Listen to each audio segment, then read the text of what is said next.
You maybe remember your psychology class and going through the conversation about Pavlov and his dogs, and he learned that we, like dogs, our brains are very adaptable and get adjusted to certain stimuli around us on a regular basis. When you begin to think about that, our mind can go in a lot of different directions. And there's all sorts of habits and thoughts and relationships that maybe get built up out of some of those circumstances that we're a part of. What's intriguing, I think, for all of us is when we start looking at the science of it all, about how we interact with our environment, how we interact in relationships, habits, thoughts, decisions, words that we express on a regular basis, we start realizing that these are shaped by what they call neural pathways.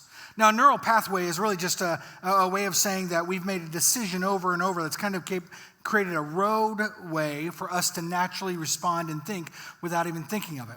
It's almost like talking about how you would score drywall. Drywall, of course, is something you would build into a wall, and if you need to cut it off or need to bend it in any way, you would score it with a knife, and the more often you score it in the same spot, the easier it becomes.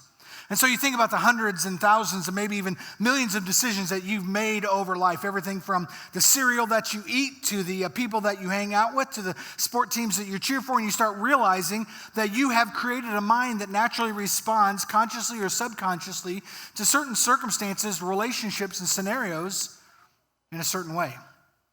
And so we started this series called Mastermind. Think about where we are headed in our life and how we're approaching the world that we're a part of, realizing that this truth has been what we've unpacked, that your life is always headed in the direction of your strongest thoughts. Your life is always headed in the direction of your strongest thoughts. So what you're thinking about, what you're prioritizing, what you're keeping at the front of your mind is the direction that your life is often headed towards. So if it's an encouraging, sacrificial, giving mindset, oftentimes your mind lends itself to stepping out and doing that. If it's headed a little different direction that's not so healthy, you tend to respond in an unhealthy manner. And so we were reminded that worry and anxiety and depression show up in a lot of us. And part of it is because of the thoughts, the directions of our mind. Now, let me give you the illustration how we began to unpack this last week, and it was this. We all view our current experiences through kind of a perspective, if you will. Even as you came in today, as you came to church, you walked in a certain doorway, you parked in a certain spot, you either grabbed coffee or didn't grab coffee, you sat in a certain area, you have certain decisions that maybe you naturally headed towards based off of your past experiences, right? The way you used to go to church, the way you go to church here, the things that you normally do. And so you don't even think about it. You walk into the building and how you did it either the first time or the last time, you almost naturally start heading that direction because your mind has already scored a direction on how you want to respond. And so even from the time that you sat down, you began to think about the music or where you were sitting or how things were viewed or whatever it is. Maybe you even brought a score sheet to your mind of what you expect church to be or what you expect the pastor to even be. But it's all shaped by our past experiences in many ways so that our current experience is automatically heading some direction before we even really get into it. We talked about it, from a positive perception, you can actually have too much of a positive thing. Sometimes we look back at our past with such great glory that it's rose-colored glasses, It's mythical in proportion. It's not even that good, but you keep living like it was. We talked about too much negative, though, being tends to be a vicious cycle. And sometimes our thoughts, that when they're headed in an overtly negative direction, we know that we're unhealthy because we keep making the same decisions, the same patterns, the same relationships, the same circumstances. And until we renew, until we change our mind, we are going to be stuck in our path. So the question becomes, what's really at stake? We can know about our past. We can know about what's going on in our current reality. What's at stake is our future. What do we need to think about to change that? How do we need to change the patterns of our life? Are we doomed to continue to live out these bad experiences we had? Or can we be the kind of people that can change our thinking? Well, the reality is there is a way to change that, but it is a battle. And the word that Scripture uses is a battlefield, meaning it doesn't just happen. If we were transparent, most of the time we'd have to admit That part of the reason we think that way, we are either trying to protect or run from or keep from experience something. And so maybe it protected us, maybe it shaped us, and maybe it's even holding us back. I want to encourage you to go ahead and open up to Philippians chapter 4. That's where we're going to take our discussion today. But here's the question we're going to ask. How do we begin to live with a healthy mindset? And I'll give you the answer just right out of the gate. It's we have to begin to fill our minds with the peace of God, not the lies of this world. Now that answer may seem very, very simple. But what we understand is this. To begin to think new and differently and more healthy, and to create new pathways, new neural pathways, we have to lean into a mindset that's going to lead us towards the victory that God has intended us to experience. Now, we've made this disclaimer a couple of times, and I want to make sure we hear it every time we unpack this. We as staff are not mental or emotional experts. We're not therapists. We're not trained for this. We're not psychologists. But what we can tell you is based out of our experience and our understanding of Scripture that this is an epidemic in our world currently. That mental and emotional health has to be addressed. And so consequently, as a church, we actually set aside funds to make sure that we can help people with therapy or psychological needs, whatever what next steps they need to take. Because like any illness that we may have, a cold or flu or bronchitis, we would want to get the help that we need, not ignore it. So if you're in that point today, if you're kind of wrestling with some things, if you struggle with control or worry or anxiety, I hope this is an encouragement to you.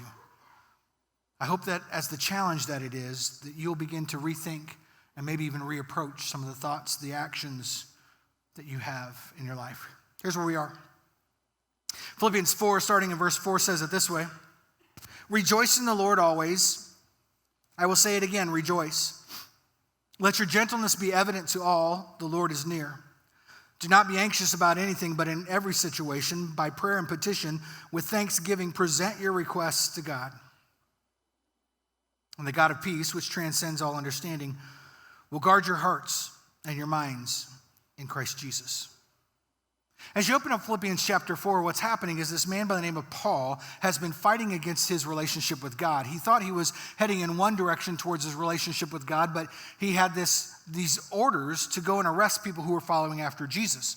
And in doing that so long, God confronts him. He has this kind of revelation experience where God reveals himself in the person of Jesus to him. And Paul recognizes that everything he's been living for, everything he's been pursuing has actually been fighting against God himself. After a series of days and some moments where people begin to minister into Paul's life and he begins to step back out into a new world, into a new calling, God actually commissions him, sends him out to be now an advocate for the people of this way like Jesus, this following after Jesus. But as he's done that, as he's been one that's begun to advance the cause of Jesus, he has become arrested. And so this letter that we're reading from is to a group in Philippi. It's a young church. And Paul has sent out this letter to say, hey, even though I'm in lockdown, even though my life is contained, my ministry is not over, and your ministry is not over. God is still working in these circumstances and situations. So you see kind of this area of his life where he could be locked down and shut down. But he's clearly advancing the cause. And as you open Philippians 4 to this chapter, what he begins to address, the verses before that, is there are two people that are fighting in that church. And just like when fights happen amongst church people, oftentimes other people get damaged in that process. And so Paul is confronting that conflict, that fight. He's saying we need to put this at peace. We need to change this for the health and direction of our congregation and for the sake of what's going on in our community. And then Paul unpacks these kinds of thoughts. Because here's what Paul's trying to say, is that healthy thinking leads to healthy habits.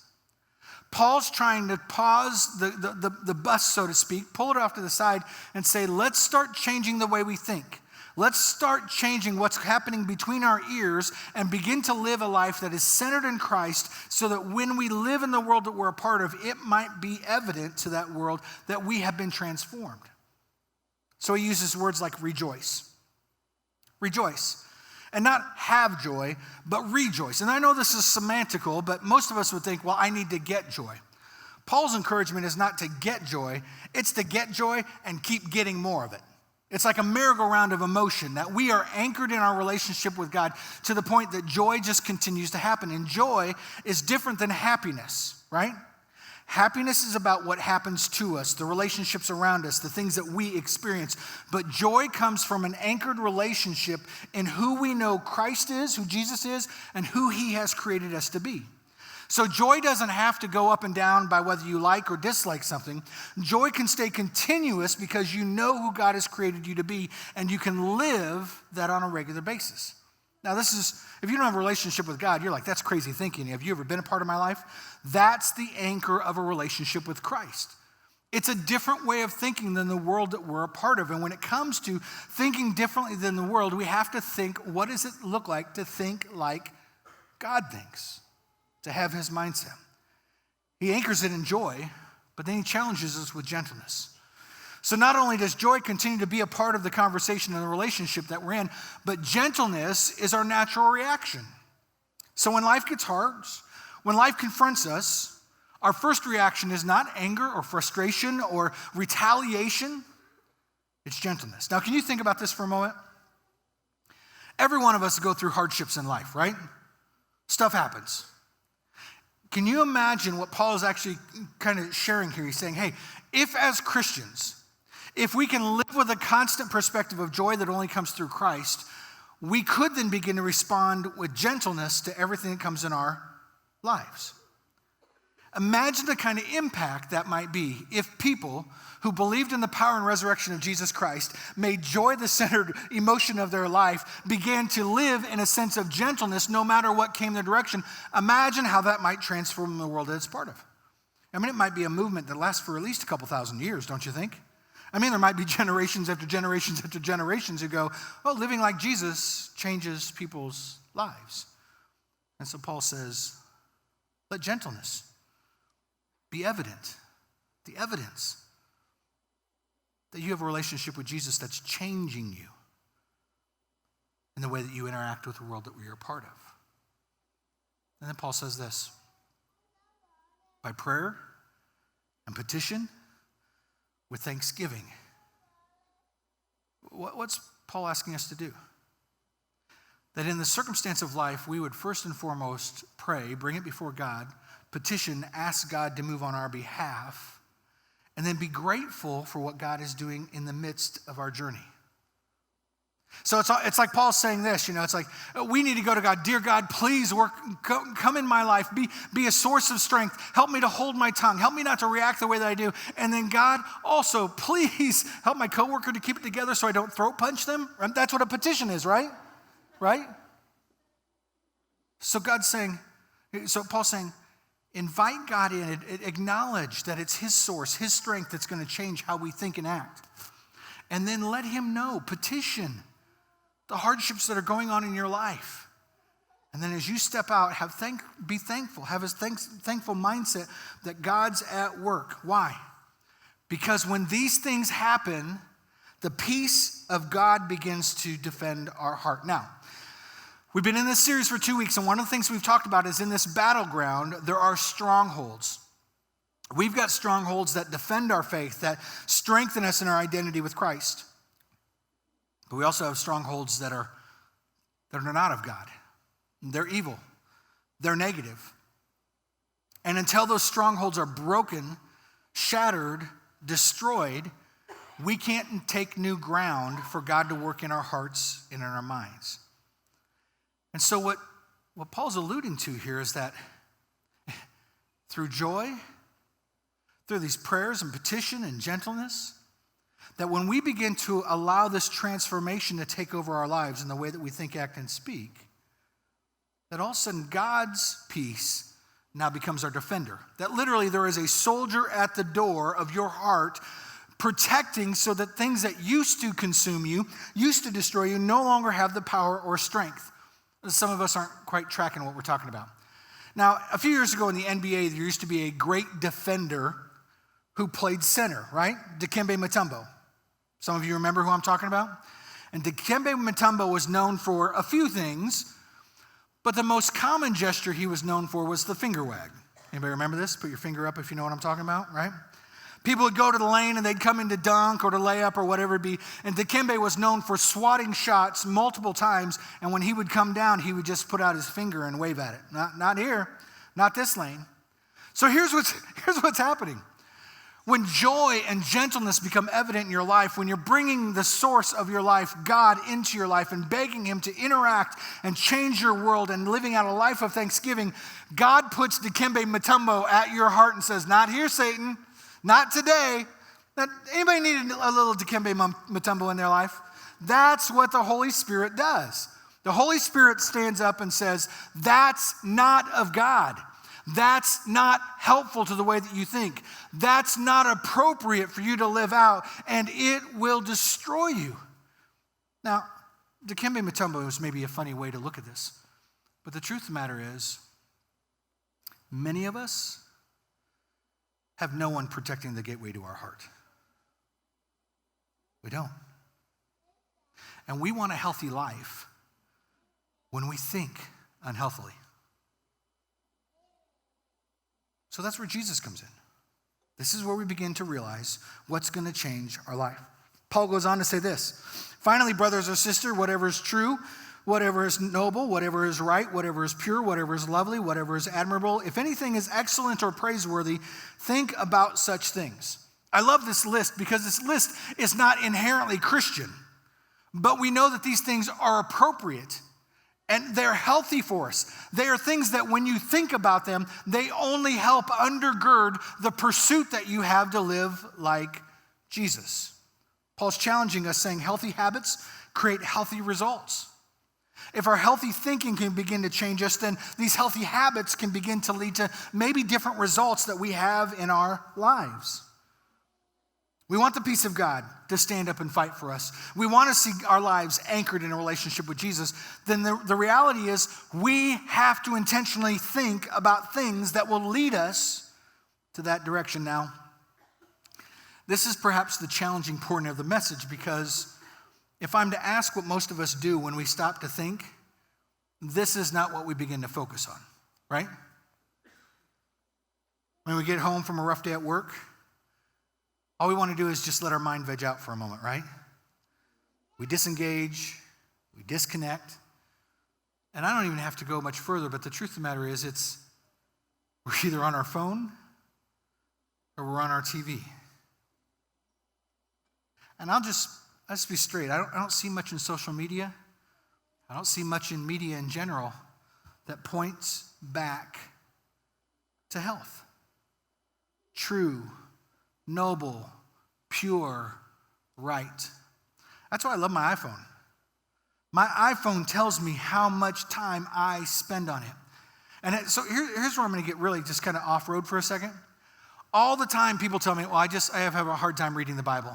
I'm just not a reader. It's just not something I do I'm just not the kind of person that's going to stop and pause and take time to do devotions. And yet if you pull out their phone, they're readers. They pause. Now, I'm guilty of this. I'm someone who struggles with keeping a regular devotional time, always wanting to grow and be. But the truth of the matter is, if you asked me right now to either share something about my relationship with God or my opinion of the NFL draft, my phone will tell you that I am more educated this week on what's been going on with the NFL draft. Now, I'm not saying I'm auditioning for a job on ESPN. I'm just saying that as an honest football player, I like to read about the draft. So why is it as Christians we don't read about Jesus? If we know that the only way our thinking is going to change is by pursuing the things of God, there's only a couple ways to do it. One is to read his word, and the other is to apply it. And you can't pursue a godly life without reading his word. It's got to be a part of it. Think about whatever is noble, pure, and what is right. Why? Because what you choose for the content of your thoughts determines the contentment of your heart. Paul wants us to meditate on it. He wants us to think about it. I got up this morning to the smell of pulled pork. There are very few things that speak to my heart as much as that. You know what I'm saying? Put it in a crock pot, and what it does is it begins to marinate. The juices begin to help with other juices, and you find that the sauces and the seasonings all begin to work amongst themselves, and the meat begins to tenderize. It begins to fall apart, and all of us are starting to think about what we're going to eat at lunch at this point. And Paul's saying that you got to marinate. You got to ruminate. It's got to resonate. You have to consume. You have to pray. You have to let these things begin to sit in and anchor into your life and into your heart so that they naturally begin to infiltrate every portion of the way that you think, act, and speak. And so for Paul, he finishes this passage with some confidence. He says this: so whatever you have learned or received or have heard from me, put it into practice, and the God of peace will be with you. Paul is saying, he's not saying, do what I say, not what I do. He says, if you're unsure how to do that, if you're unsure what that looks like, if you've heard any advice or encouraged me about how to do that, then do that. Because my life is now being changed. And that's not arrogance. That's confidence of realizing that the change that's happening in you is not by your effort, not by your strategy, not by your good looks, not by your wallet, but that God himself has empowered you to think and act and live differently. Why? Because healthy results fuel healthy living. If we change our thinking, which impacts our habits, we'll start to gain momentum into a lifestyle that ultimately leads to health and points back to God. Paul's saying, just put it into practice. Live it out in every moment. Why? Because when you fill your mind with the peace of God, you don't have to live like the world. So we have to fill our mind with the peace of God. We have to make it a priority of where we are and how we are living. We have to begin to prioritize it in every relationship, in every circumstance, so that ultimately God may be at work in us. Now, let me give an illustration for you this morning. Now, we get up in the morning and we begin to fill our day with a few thoughts, right? Some of you put your feet to the ground and thought, oh, man, it's sunshiny today. Well, thank God it's not terrible weather again, right? You know? Or maybe you start thinking, oh, looks like, is it cold? Is it hot outside? What's it going to be today? Man, I just wish I could have some time off. Man, I'm just busy all the time. Why is it I can never seem to catch a breath? You know, I wish maybe I should just take the day and I just need to do my own thing. Well, even if I did, I'm not sure if anybody would really even think about me or notice me. And we just start thinking about different things, and sometimes they just get filling up our mind, and you know, we're evaluating who we're going to see and how the conversations might go and what the interaction is going to be like, and we just keep adding things to our day till eventually our mind's just full of stuff. And most of it's probably no good, right? So whether it's a Sunday, whether it's a Monday, we spend our time in our life thinking about these kind of scenarios and these kind of situations, and our mind is just full of thoughts. And most of them aren't heading us towards any health or direction. They're not noble, they're not pure, they're not trustworthy, they're not righteous, but there are thoughts, there are feelings. And sometimes they show up in things like, I'm never going to get ahead financially. I'm never going to be good enough. Nobody really cares about me. My past has already consumed me. My marriage is this. My friends are that. My job is this. My car's in the shop. It just becomes endless, doesn't it? And before we know it, we're in shackles. We're ensnared. And Paul's saying, you can't live a godly life consumed like that all the time. You got to fill your mind with something else. You have to begin to prepare your mind to live differently. So you fill your mind with the things of God, not the things of the world. Now, when we talk about meditation, most of us in this world, we think about the latest book we got, the latest encouragement we got from our friends. And when we think about meditation, we think about emptying our mind, right? I just need to empty my mind of all these negative thoughts. I need to get all this rid of. And so what we think about it, let's just dump it out and we'll just let everything fall out, right? But emptying your mind only leads to one thing, an empty mind, right? When you pour out whatever is negative or bad or no good, once it's out, it's just out. And the human body is designed in a way that wherever there is a vacuum, wherever there is a gap, it will naturally begin to consume other things to fill it back up.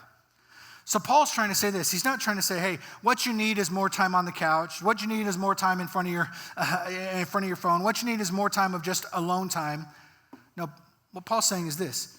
If you want to change the way that you think and you want to see healthy, godly living, you have to empty your mind of these things by filling your mind with the thoughts of Christ. So here's what happens. When the truth of God begins to impact our lives, we may not see a change overnight, but over time, the more we begin to walk with God, the more we begin to follow after him, the more we begin to put into practice his truth, his word, his ideals, all of a sudden, our mind becomes filled with his truth, his will, his way, and not so much of us. Now, most of us stop here, don't we? Most of us live the Christian life that says, if only you knew who I used to be. At least I'm not as bad as I used to be. Man, if you knew me before, I would. But that's not what Paul's talking about. Paul's saying, fill your mind with Christ and allow him to wipe clean every impure, every negative, every evil thought. Why does this matter? Because some of you have sat here today saying, I'm not valued, I'm not loved, nobody cares, my marriage sucks, I hate my job, I'm broke as a joke. I mean, say whatever you want. And you wonder why God's not showing up in your life. You wonder why God's not changing your circumstance. And Paul says, until you fill your mind with God, until those thoughts become habits, and those habits become results, your life won't be changed. So friends, if your marriage is stuck, it's not going to be pursuing more thoughts of self that's going to fix it. It's going to be thoughts of God that will transform you both. If your wallet is busted, it's not going to be pursuing more stuff and having more things around you that's going to fix your concerns. It's going to be surrendering your life and filling your mind with God. If you are consumed with loneliness and feeling like nobody cares about you, no matter, it's not going to be fixed with wanting everybody to come and say hi. It's going to be fixed when our trust in our relationship with God is enough, and we go from thinking about ourselves to how we'll be the kind of people to reach out to others. Does that make sense? So let's go to our time of response.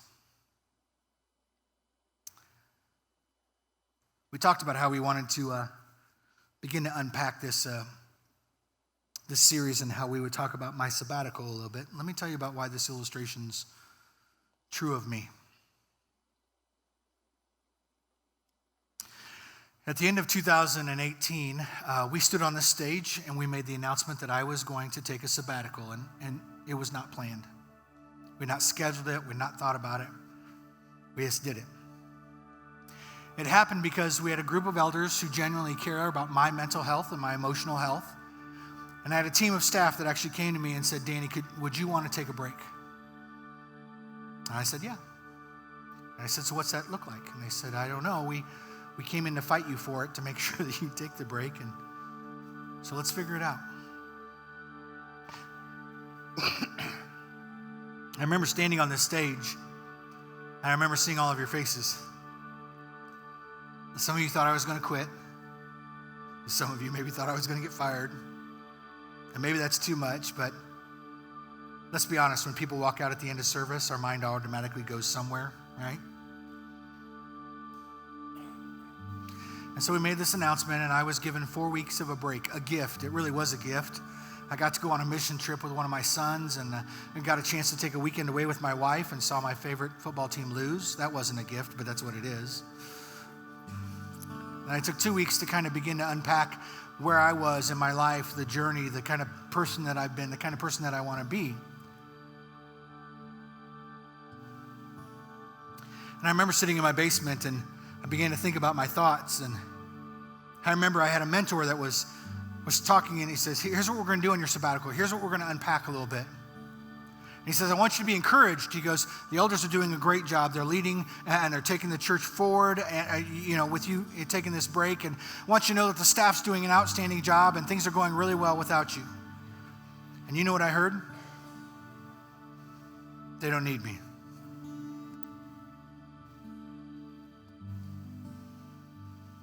They don't need me went to, they don't want me. They don't want me went to, they don't miss me. And they don't miss me went to, they're going to move on without me.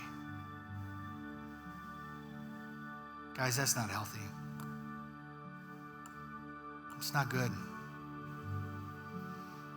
And there are a lot of things that were fueling that thought in my mind and why it was going that way, and other perspectives that I was trying to walk through and unpack at the same time. But they were real emotions. And so at the end of the 4 weeks, I was supposed to have a chance to come back. You remember we announced I'd be back in early December, and I remember the night that a couple elders came over to my house and sat down, and they said, Danny, Christy, we want to encourage you to take the next 4 weeks to rest some more. What do you think about that? And I said, hey guys, I hear that, but I'm good, man. I'm recharged. I'm ready. I'm getting some of my energy back. I really think that God's going to take us forward. We got to finish the year strong. And they said, Danny, I think this is for your best, and we'd like you to just take another 4 weeks off.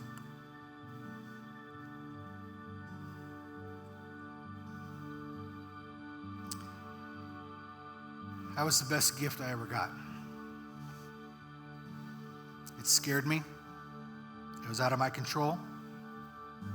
And I remember sitting with Christy. Christy was in the conversation with me, and she says, what do you think? And I said, what am I supposed to think? What do you think? She goes, well, this is everything we've ever asked for, that we would have a leadership that loved us and a staff that cared for us. And we have that. She will tell you that the 4 weeks was a gift. She will tell you that 8 weeks was transformable in the way that I think, the way that I act. Oh, don't get me wrong, I'm not perfect. I still struggle with a lot of my emotions. I still struggle with some things. The truth of the matter is what it's called is depression.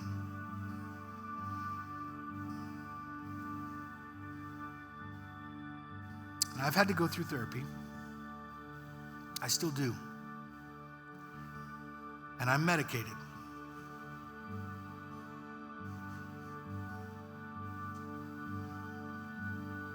It's hard to admit that. Because when you're a guy that wants to take everything on and wants to try and fix everything for everybody else, and when you want to prove to everybody that you're not the kid when you were in junior high and high school, that you actually can be something, you actually can be more, you actually can do something with your life, and then you find yourself being weak,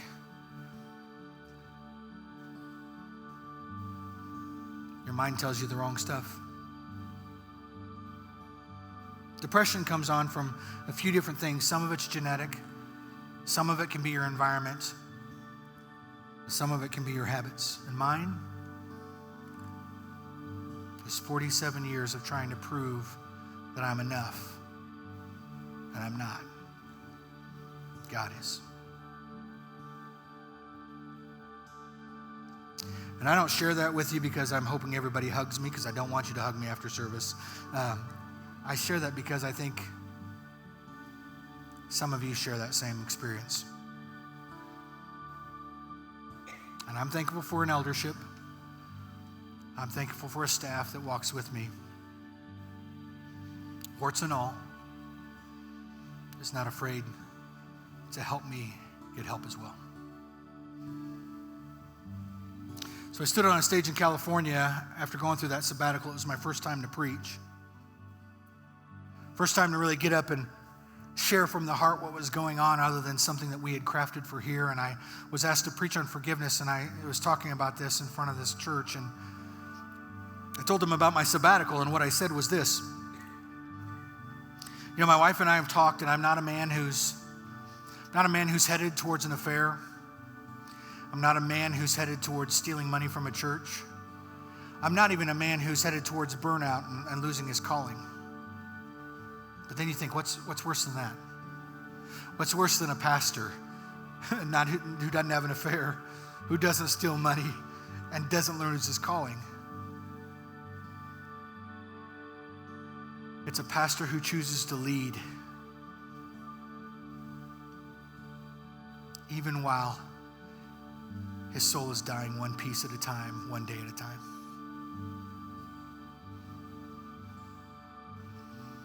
To not also live as one of the transformed lives that is proof that Jesus changes everything is to miss the boat. Is to miss it all. And so my prayer would be this as a church, that we would stand as the evidence, not of our failures, not of our past, not of our inadequacies, but the way that we think and the way that we act, the way that we've cornered people, we've condemned people, we've criticized people, the way we put people in boxes, the way we've protected ourselves, the way we've locked ourselves into corners, the way we've anchored ourselves to everything that matters except Jesus, that God would break those shackles, that would just tear those things away, that the stronghold of our life would be in the faith and the identity, that it's a relationship with Jesus Christ and obedience to him that changes our thoughts, changes our hearts, changes us to a life that begins to say, I may have failed yesterday, but I'm going to win today. I may have done this wrong yesterday, but I'm not going to be that person. I may have been self-absorbed. I may have bought everything to prove my identity. I may have worked as hard as I could to try and say that I'm valuable, but that doesn't work. But Jesus does. And may people begin to say, not just that First Christian cares, not just that First Christian does charity,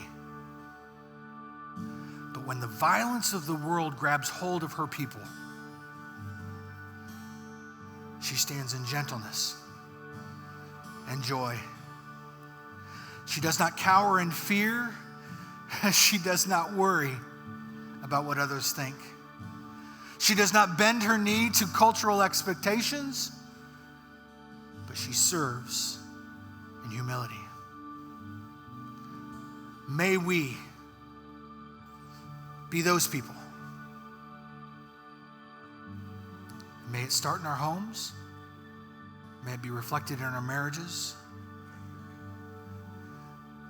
And may it change our world. We're going to move to a time of response. And if you're new to First, this may be new for you. I'm going to encourage everyone to try and find, at these tables, there are these balls, and I want to encourage you to grab one and be reminded. These don't have to consume your mind. They don't. I want you to take one. I want you to keep one with you and know that these things, they're everywhere, but they don't need to fill your mind.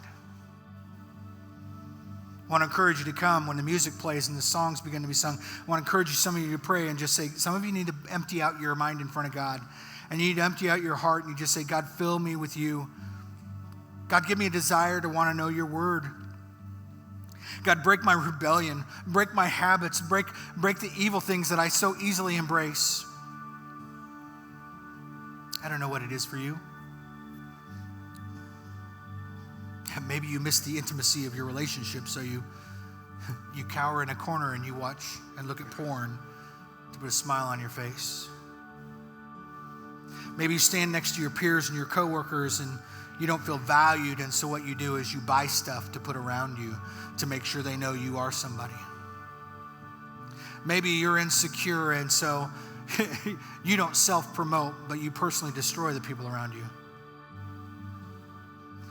Maybe our prayer time could be one that we just say, God, I'm done with it. Some of us will go to these tables where there's a light and we'll grab that ball, but many of us will stop and pause and we'll take the bread and we'll take the juice and we'll be reminded that it's God's broken body, his shed blood that has paid the price for the forgiveness of our sin. And it's because of God's brokenness, it's because of God's sacrifice that we now not only have forgiveness, but we have the transforming power of that resurrection at work in us. And it's changing the way that we think and act and speak. It's renewing new pathways so that we more naturally live for his glory and his honor. And some of us may go to these connect and respond boxes, these give and respond boxes. You place your connecting card in there. There's a decision, a baptism, something that you want to step forward for, or give of your tithes and offerings. But I'm going to ask you to stand. Go ahead and stand. And when you're ready, when the music plays, the band begins to sing, at your leisure,